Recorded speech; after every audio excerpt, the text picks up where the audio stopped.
Hey there, welcome to today's video where we're going to tackle a common problem that many users face when trying to use multiple font sizes in their answers.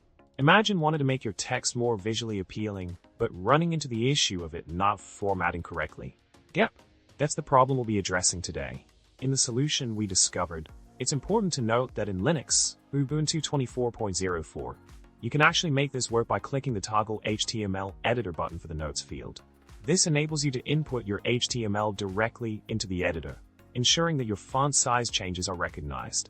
So, if you've been struggling to make those different font sizes pop, this solution could be a game changer for you.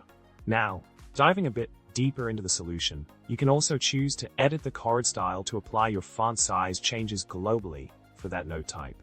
By selecting Manage Note Types from the Tools menu, you can access the different note types you have installed and customize their layouts and styles. This way, you have full control over the appearance of your text, making your answer stand out. In summary, we've explored how to overcome the problem of using multiple font sizes in your answers effectively. By utilizing the toggle HTML editor function and editing card styles, you can enhance the visual appeal of your content. So go ahead, give these solutions a try and make your text shine. Don't forget to subscribe, like, and drop a comment below with your thoughts. Remember, a little humor never hurts, right?